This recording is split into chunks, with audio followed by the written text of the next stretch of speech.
Welcome to Fairy Tale Access, where the head fairy's quest is to prove that fairy tales do exist in actual time rather than once upon a time. Together, we will unravel the heroes, young and old, who turn dreams into reality. These are the people who still believe in happily ever after. The discoveries will bend even our most cynical non-believers into believing in fairy tales.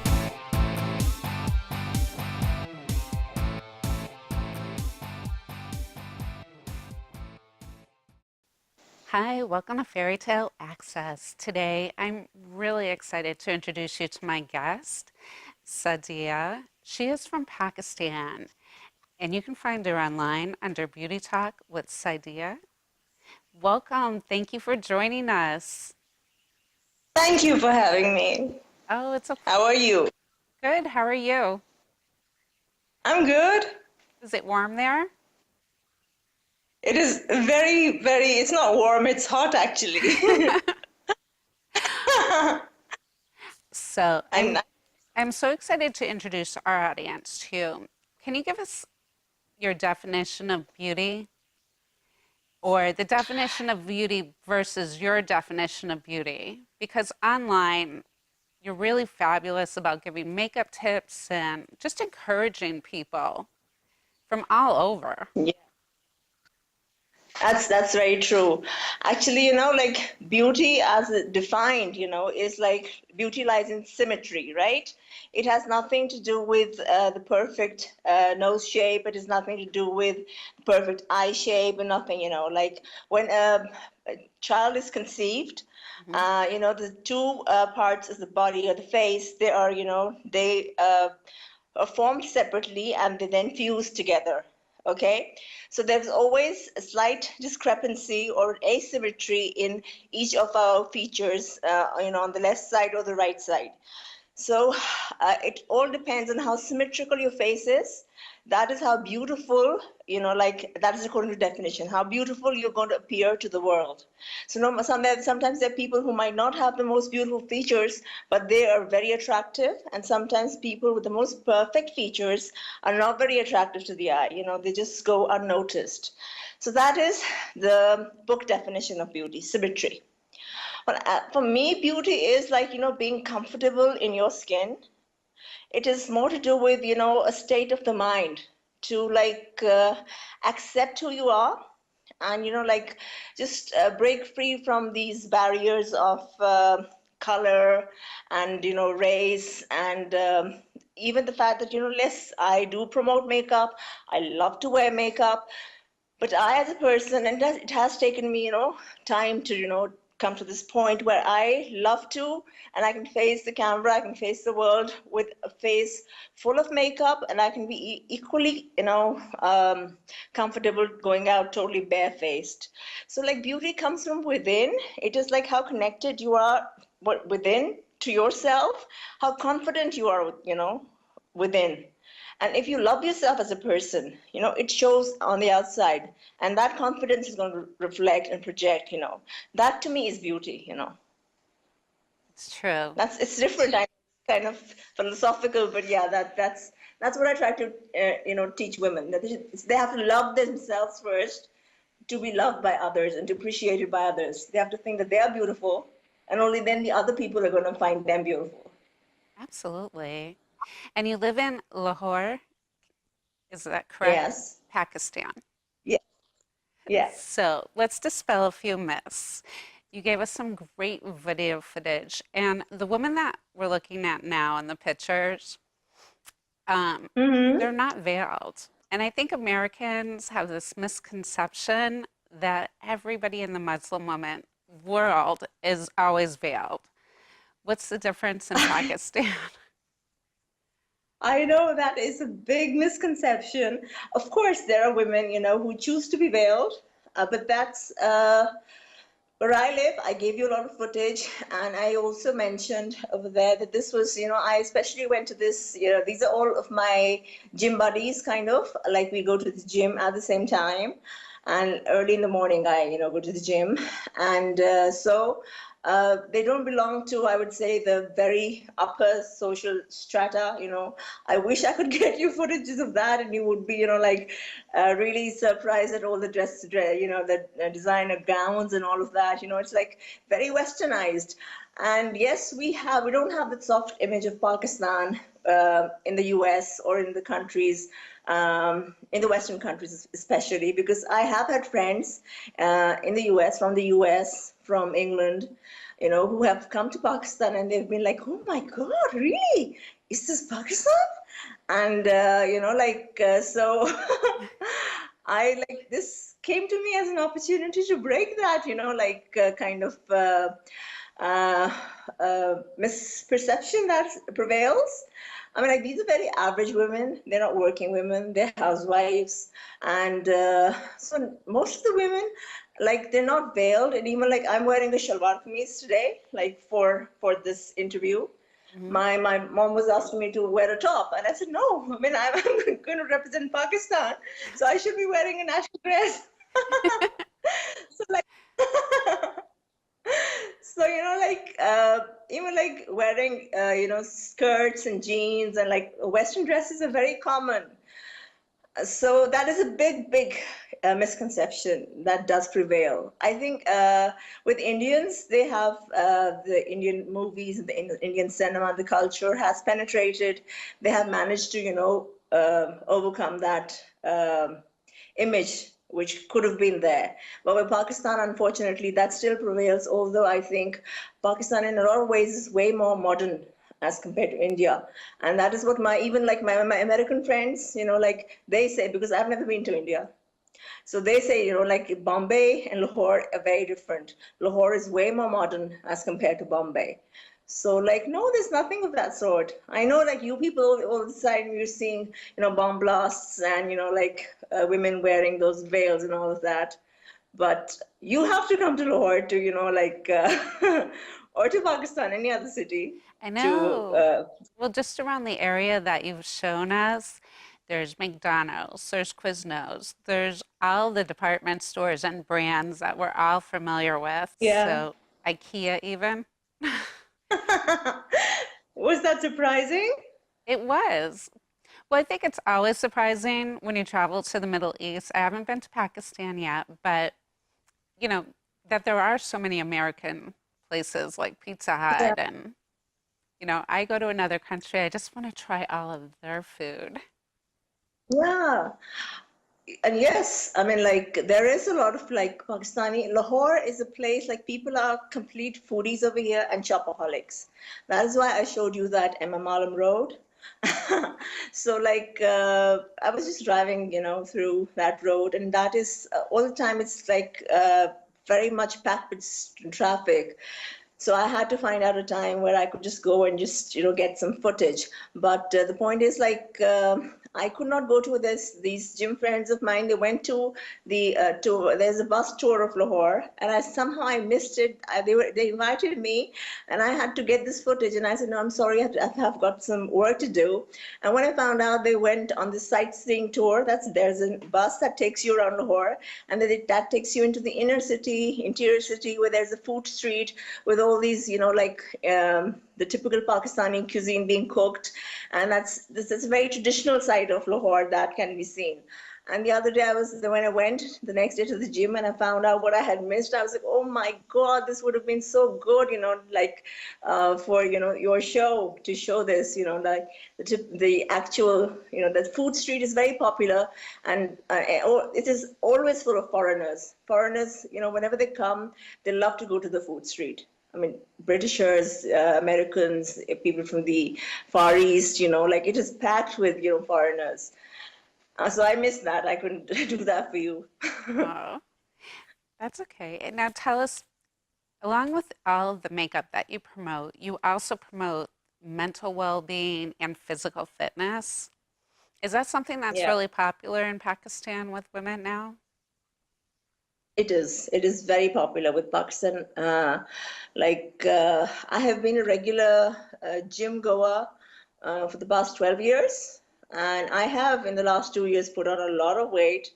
So now I have become regular. And I hope to, get back to I used to be a size 4, American size 4. And so whenever I'm very competitive. So like whenever I put on weight, I stop buying new jeans and this and that, I have to go back to my old size. So like, I stopped buying new jeans, so I need to get back to the old ones. And so this because I got slight gym footage of my to the gym where my son goes to. That is a mixed gym. The one that I go to, I mean, like it is a huge place, but there is it is not allowed to shoot over there on the premises. But like it is physical fitness is something which is really, really, like coming up. You have gyms coming up like mushrooms, and good quality gyms. We have trainers I have a lot of friends who've come from the States, or like they've come to settle in Pakistan, and they find it, like very, because I believe like in your country, like you wouldn't to have a personal trainer, it would cost a fortune. So like like the gym I go to, we all have personal trainers, and like I think what is the monthly fee? It's about $100, $100, $110 per month, and like it's 6 days a week, and we have a plan made and a personal trainer who trains all of us. So like and there they have their workshops, and the regular, like all the like so like yes, I would say that women are becoming very, very conscious, and I promote it because I think physical fitness is very important. It has a lot of connection. It promotes mental well-being and mental well-being, because 99% or maybe 90% or 80%, I don't know the percentage, but of the problems, the diseases that we are suffering from in this modern era, I think they're psychosomatic. They're related with stress. So like so that is why therapy, going to therapy, and there are taboos around like mental illnesses. We need to break that. Like you have to realize that, okay, like if you can have some problem with your stomach, or you have a problem with your intestines or whatever, your brain is also an organ, and it is the organ that controls all the organs in the body. So that is, that is overloaded. So it's okay. Something can go wrong with it. So it's nothing to be, yeah. So that's why I do talk a lot about it. And especially in Pakistan, people are still, like they do shy away from, seeing psychiatrists or counselors or therapists. So I am a big spokesperson for that, because mental well-being is very important, especially in today's life. It's so fast. It is very stressful. I'm sure you feel the stress all the time. I mean, I'm not saying that something has to go wrong. I mean, like it's like life is stressful nowadays. True. So what about being a woman in Pakistan and being an influencer? What is that like? Yeah, you are hated. Being an influencer, I am hated in the sense because it is very recent. I think it's been a month that YouTube, became official in Pakistan, and I was so glad. And so before I have a marketing background, so I've worked for 12 years as a corporate marketer. I've got dual profession. I mean, I'm a makeup artist, and I also I did my MBA in finance. But then again, there was a dichotomy that I pursued marketing because I am a person who likes to communicate, and I find finance and number crunching very boring. So and obviously, like influencer or the influencer marketing is like the way forward in marketing. So like when I saw this, like I just was looking for where to go in the marketing field. And all of a sudden I thought that, okay, let's try YouTube. But YouTube was not legal in Pakistan then. I mean, it was not monetized. We were not it was not, it was not legal actually. So I started blogging, and at that point in time, I realized that usually, the bloggers in Pakistan, even most of them, I mean, like They're very talented, no doubt, but most of them, they do not know what an influencer is. They don't know what their role is. So a lot of multinational companies or brands, they manipulate them with, these freebies and all that. And, they just make them give reviews according to what they want. So the reason I am hated is I don't do that. I don't play into the hands of the brands because I think I owe my loyalty to my viewer, to the person, like my followers. Mm-hmm. And so, like, yes, once or twice I was invited to events. I gave an honest review. And then, the way it is in Pakistan right now, because it is a budding, industry, you can say, I was shut out. And I was like, okay, fine. If you don't accept me the way I am, I don't need you. I mean, that's the way I am. I'm a fighter. And so, probably, people like me have it a tough way, but then I'm used to it. So I like the followers I have right now on YouTube. Uh, I mean, like, they really love me. They're few, but they love me. They trust me, and that's very important to me. So it doesn't really matter if I'm not popular among the blogger community, not popular among the Pakistani brands. Yes, I am appreciated by foreign brands, although they don't ship to Pakistan or whatever. But now, I just got into a contract with, not a contract, I became an official blogger for Claria Cosmetics. That's an American luxury brand. That's an organic makeup brand. So I became their official makeup artist and affiliate makeup artist and blogger. So I'll be introducing that in Pakistan. Yeah. So it's a beautiful line. They've got great, it's all organic, it's a luxury line. So I think Pakistan has a long way to go where influencers are concerned, but it'll obviously girls will start understanding. Girls are, starting to understand now. And a lot of marketing or students now they're getting into, or girls with a passion for makeup, they're getting into the line beauty of makeup. So when the right people, start coming into the field, obviously, the flow, it starts, to get into the right direction. So I hope, So you're able, things will change. right, and you're able to bring the community that women have in Pakistan to a bigger platform because, well, there's a lot of women at that gathering. A lot of, Yes. yeah, American women don't. Maybe they gather in smaller groups, but Mm-hmm. but not that many women all together at once after working out or, you know, what was that get together for? Just after the gym? No, no, no. Actually, there was this the lady who was the host, and I think I pinpointed her. Her name was Nina. She is a very vivacious kind of lady, and she has one get together. It was just like it was timed to be like this. Once in a year, she invites all of her gym friends to her house, and it happened to be, just it happened to fall on that day. So Wow. she invited me. She had invited me. And I told her, I said, I have to do this thing. So, I would be bringing my camera and all this. And she was like, oh, yes, definitely. Why not? So it was not a regular thing. But yes, a lot of them are close friends. And they usually, even yesterday, it was her birthday. So they had gathered for her birthday. They were celebrating her birthday and this and that. They did go out. So, women, they do go out together, as in friends. That's usually housewives who have nothing to do. I say that. I mean, that is kind of offensive.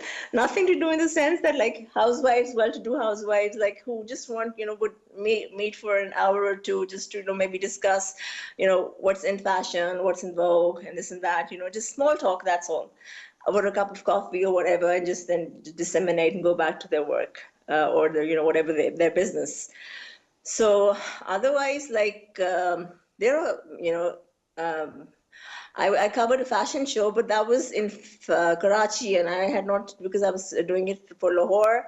So really, I could not get in touch with, my partner with whom I had covered that show. I really wanted to give that coverage to you. And that was the Fashion Pakistan week. That was gorgeous. So it's all kinds of activities that go on. So women are very much, in every field, even the, this the manager of the gym where I go to, she's a female. The manager, the customer relations manager, she's a female. Women are in architecture. We have designers, like who export clothes, designer clothes to the US, to like, and they're all based, home based, running small businesses. So that's becoming very popular, and they earn, pretty good. Well, And that's then great. obviously the corporate, yeah. Where did you learn to speak English so well?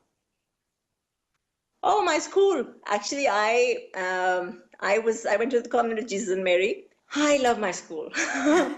I am so like nostalgic about my school. Even like I think yesterday or the day before, I convent of Jesus and Mary Lahore, it celebrated its 140th birthday.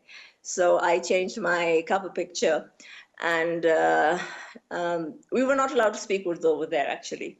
And all our nuns, they were Irish and British, most of them.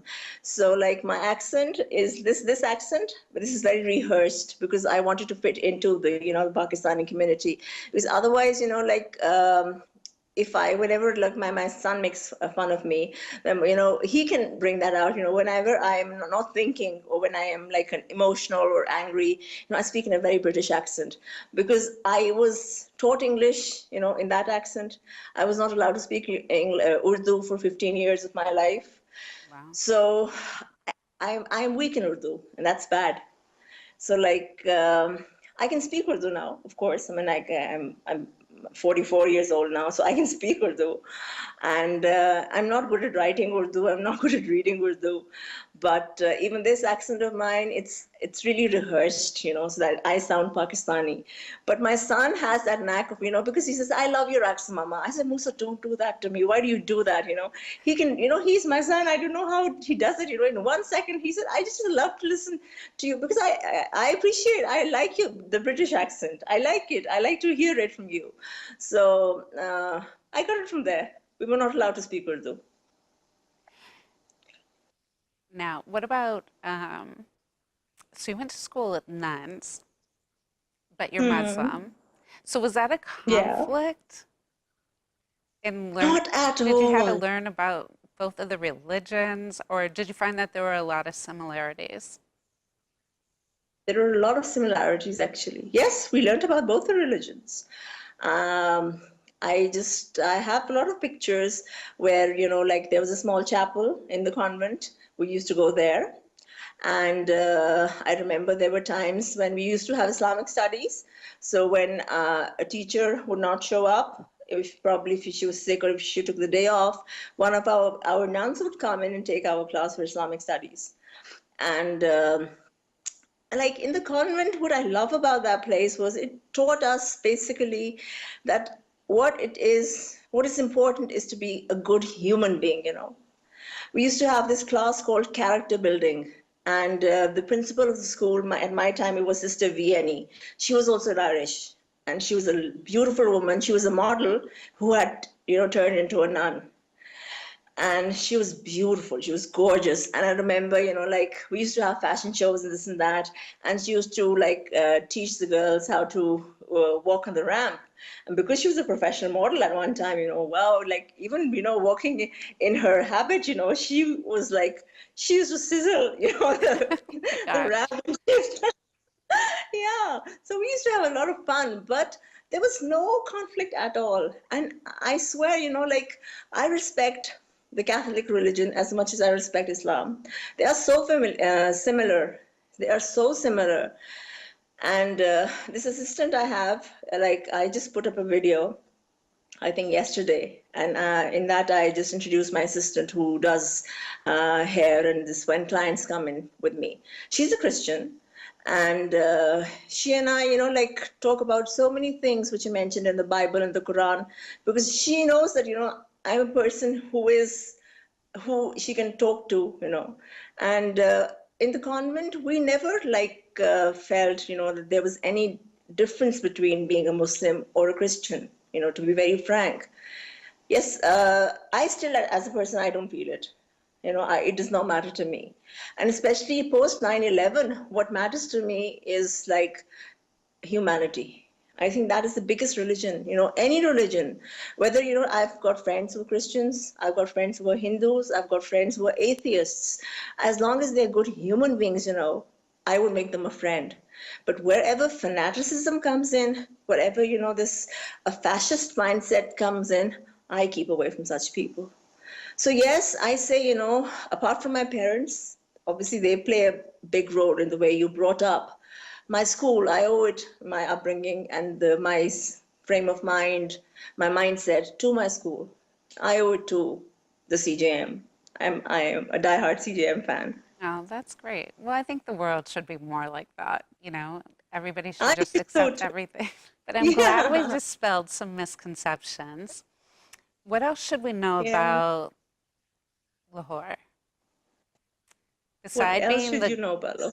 beside being the city of gardens and the second largest city in Pakistan, what's another good reason for people to just come and experience the culture and the people?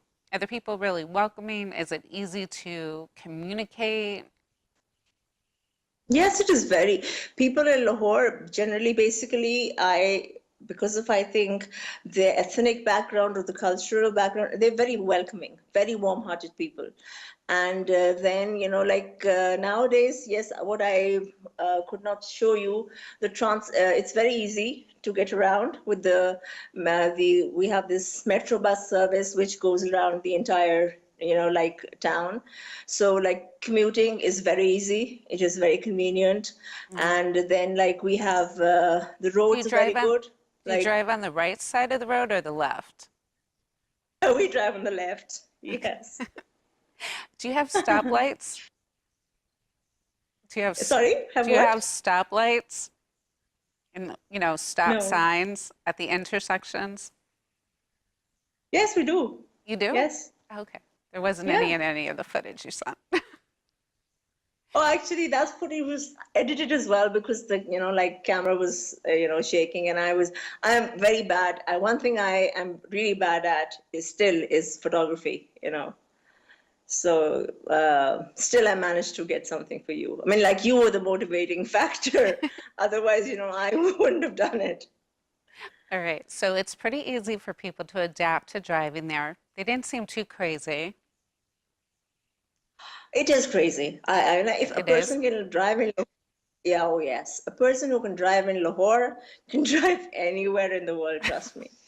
I I swear, it is very difficult to drive in Lahore. The traffic is crazy. It was just that that's why I kept on mentioning that I've, gotten out at an hour, which is not the rush hour. Usually because the sun sets around 4 p.m. So like that is a very, time when people are usually, taking an afternoon nap or whatever.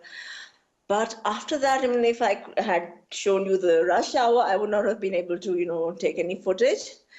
It is very difficult to drive in Lahore. It Wow. is very, very difficult. Yeah. So like anybody who can drive in, or even like Pakistanis who have gone abroad, when they come back, even after a short while, after a few months, they are cursing on Facebook. I have friends, they're cursing like they forget, like the tension of driving in Lahore or in Karachi even is very difficult. Wow, that's So it funny. is difficult. Yeah. So, what would be the best advice you'd give for traveling to Pakistan? Advice in what sense? Yeah, A for reason to travel? oh, I would definitely Hmm? travel there.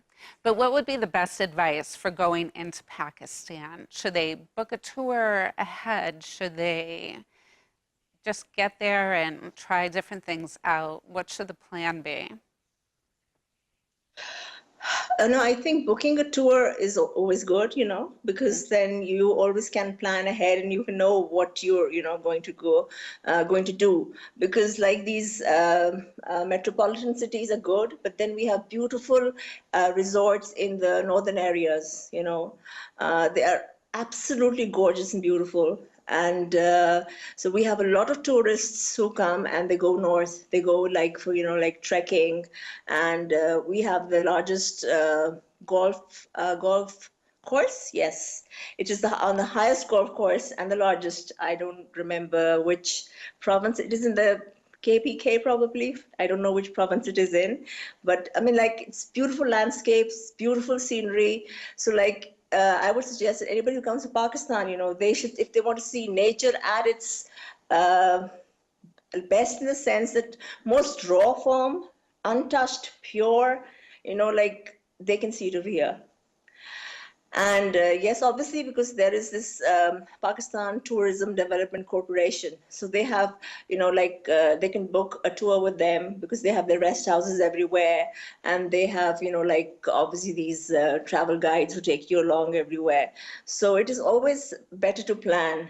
And, it all depends upon whether you're a person who would like to, go up north and, see the scenery, or whether if you're a person into culture, then you can go into these historic places. There are lots and lots of them in Punjab, in Lahore, or in, like, all of the provinces, like, of the Mughal area, and, the pre-partition culture. It's even the Mohenjo-daro and whatever, these cities, the twin cities, which archaeological sites. So there's lots and lots of, stuff that it all depends. So you should always plan before, I would say, so that you're not lost at what to do. And you don't just waste time and go back. And then you say, oh my God, I didn't do this or I didn't do that. Well, that's true. So, growing up, what was your favorite book of all time? Growing up young, when I was young, when I was in school, I used to read Mills and Boon a lot. I used to read one Mills and Boon every day. Then I fell in love with Sidney Sheldon. And I was more into journeyman fiction. I don't know why, because I had literature as a subject. So, like, I read too much of Shakespeare, I read too much of Wordsworth, and I read too much of, and I belong to the romantic school of thought. I'm, yes, romantic in the sense of literature. So I do like all the romantics. So Shakespeare I do like. So whenever I got time, I would go towards journeyman fiction. So, like, one of the best books, I remember, it was Coma by Robin Cook. I don't know why, I just can't get over that. And Coma, and then there's another one that followed that was, oh yes, and there was another one I've forgotten. There was a serial that was made on that too, A Woman of Substance. I've forgotten the name, Barbara something. That was the author. She's an American author. Have you read the book? I haven't A read it. Woman of, What is it called? there was sorry? What is it? Just a woman of substance. I haven't read it yet. I have to check Oh, it you out. must. You please. And there was a serial also, a TV serial also made on it. It was a US serial, and I watched it on DVDs. It has 3 sequels, this novel. And the name of the author is Barbara something. A beautiful, beautiful book. All 3 parts are beautiful, and they were filmed. I mean, they were converted into a television serial. And I just, like, and I think that is something that has that changed my life. I watched it when I was 13. So yes, I still remember that, and that changed my perception of being a woman. And that is what I think, probably, yes, that was a life changer for me, that book. And that Right. serial, I watched it too. Yeah. All You right. must look it up. I'm definitely going to read that next. So before we sign off for today, tell us, Yeah. is there anything that we haven't touched on that you'd like to leave our viewers with? Touched on, we have talked since, I mean, I really had so much fun talking to you. Yeah, well, like, I have gotten a lot of, like, with YouTube, like, I just went recently, I think 2 months, 3 months ago, I started on YouTube. So the most, and that is how I met you. So the It's true. most, yeah, the most warm and loving, like, kind of people that I've met on the social media are the Americans, and they're not the Pakistanis at all. They're not the British. They are the Americans, and they're very supportive. And so I just, like India, they have gone way ahead in YouTube, and they have influencers, and they're great influencers. And America, of course, has gorgeous and great influencers. So like basically I just believe in like humanity and oneness, and I believe I dream of that kind of world, of a utopia kind of a world. So like what I would like to say is that like this is like a region that has started developing. So like just like try to open up to us as well, and try to see a different side of try to break that, like what do you say, that set image that you have of Pakistanis, or even like Muslims. I wouldn't say like Pakistanis, that whatever it is. I know politically a lot goes uh, on, but it goes on for like a lot of different countries. That's all. That's goes without saying. But I wish like even companies and brands, all of that, even viewers, they would open up more. Like influencers, like YouTubers, even again, I would say, most of them, who come to me and they like my work, they're Americans. Mostly they're Americans, 99%. I wish other countries are like that too. And because I really want, to reach out to as many people as possible. And, And it's a short life. And, like we need to make the best out of it. And you absolutely. just forget these grievances. Yeah. So for more information, people can go to Beauty Talk with Sadie. How do you say her? Saadia. Sadia. Sorry. Saadia. And you Yeah. spell it It's okay. SAADIA.com, right? Yeah. And they'll be able to find your Twitter account and your Facebook.